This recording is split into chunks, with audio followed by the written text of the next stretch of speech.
बेटे और पति से इतना प्यार कि मरे हुए पुत्र के साथ सालों से रह रहा था परिवार। न होने दे किसी को कानो कान खबर, जब मामले का खुलासा हुआ तो सबके उड़ गए होश।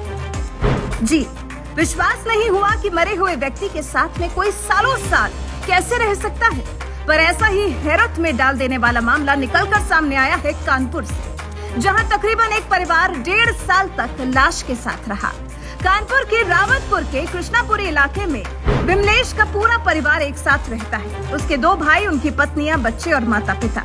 तो कहानी की शुरुआत होती है यहाँ से, जहाँ लाश को रखा गया उस घर में 10 से ज्यादा मेंबर्स रहते हैं। शुक्रवार को इसका खुलासा तब हुआ जब विमलेश के लगातार ड्यूटी में न पहुँचने पर आयकर विभाग की टीम उनकी तलाश करते हुए घर तक पहुँच गयी। यहाँ टीम को कमरे में विमलेश की मम्मी जैसी बन चुकी लाश मिली।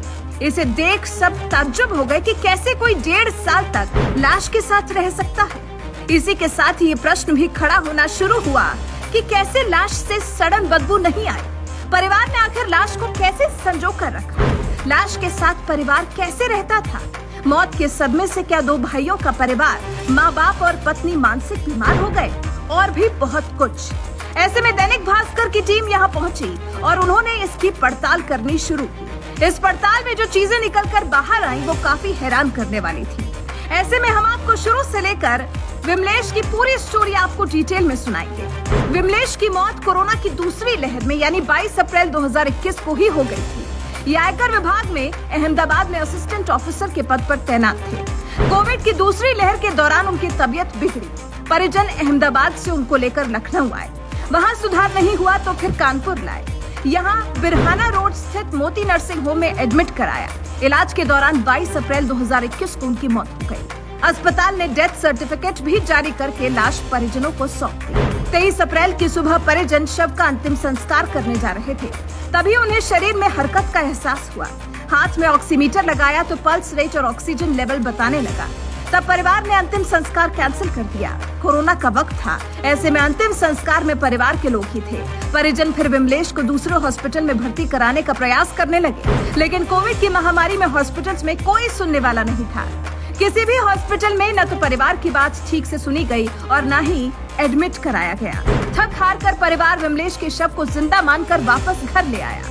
इसके बाद विमलेश की बैंक अफसर पत्नी मिताली, पिता राम अवतार, माँ और साथ में रहने वाले 2 भाई दिनेश और सुनील शव को जिंदा मानकर उसकी सेवा में लग गए।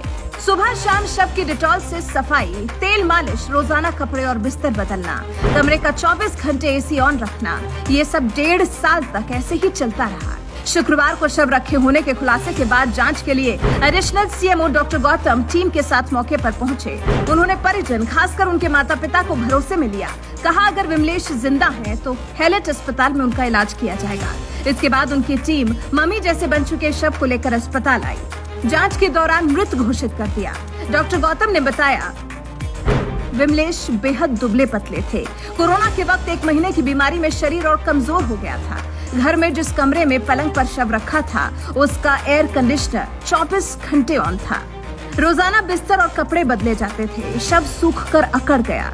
डॉक्टर गौतम कहते हैं कि शव के सड़ने की प्रक्रिया में शव से पानी निकलता है, इससे दुर्गंध उठती है। विमलेश के शव से जो पानी निकलता था उसको बार बार डिटॉल से परिजन साफ कर देते थे। इससे शव पर बैक्टीरिया नहीं पनप पाए। शव की तेल मालिश तक की जा रही थी। इन सब प्रक्रिया से शव सूख कर अकड़ गया। चमड़ी पूरी काली हो गई, बिल्कुल मम्मी की तरह। यानी 1.5 साल तक शव की ऐसी केयर की कि पड़ोसियों को बदबू तक नहीं आई। अफसरों की टीम ने जब शव को बरामद किया तो उस पर साफ और नए जैसे कपड़े थे। पड़ोस के लोग जब कभी विमलेश के बारे में पूछते थे तो कह देते थे कि विमलेश कोमा में है। आसपास के लोगों ने बताया कि परिवार थोड़ा रिजर्व रहता था। ऐसे में बाहरी लोगों से ज्यादा संपर्क नहीं था। आयकर विभाग ने पत्नी से विमलेश के बारे में पूछा। विमलेश की पत्नी मिताली कोऑपरेटिव बैंक में मैनेजर है। वो शहर के किदवई नगर ब्रांच में पोस्टेड है। मीडिया से बातचीत करते हुए उन्होंने बताया कि पति के निधन के बाद उनके माता पिता को गहरा सदमा लगा।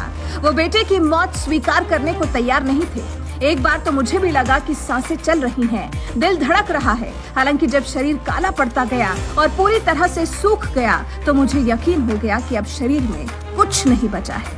मिताली कहती हैं, सास ससुर को समझाने का प्रयास किया तो वो झगड़ने लगे। वो ये बात मानने को तैयार ही नहीं थे कि विमलेश की मौत हो चुकी है। इसके चलते मैं विरोध नहीं कर सकी। 1.5 साल तक मुझे भी सास ससुर और परिवार की हाँ में हाँ मिलानी पड़ी। इसके बाद आयकर विभाग ने पूरे मामले की सूचना कानपुर डीएम को दी। डीएम के निर्देश पर आयकर विभाग की टीम, डॉक्टर, एसीपी और थाना पुलिस शुक्रवार को विमलेश के घर पहुंची। ये सारी सच्चाई सामने आने के बाद अब अंधविश्वास एंगल पर भी चल रही है जांच।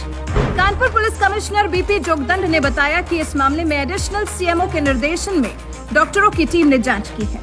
ये पता लगाने का प्रयास किया जा रहा है कि अंधविश्वास के कारण परिवार ने शव को तो सुरक्षित नहीं रखा था, शव पर कोई केमिकल का लेप लगाकर सुरक्षित तो नहीं किया गया था। एक एक बिंदु पर जांच की जा रही है। कोई आपराधिक मामला नहीं था, इसलिए परिजनों के प्रार्थना पत्र पर बगैर पोस्टमार्टम कराए शव उनको सुपुर्द कर दिया गया। अब उन्हें शव का अंतिम संस्कार करने का निर्देश दिया गया है। क्या आपको भी लगता है कि विमलेश के सही समय पर इलाज न हो पाने से और उसकी आकस्मिक मौत हो जाने से परिवार ने सदमे में आकर ऐसा किया होगा? कमेंट सेक्शन में अपनी राय हमें जरूर बताएं।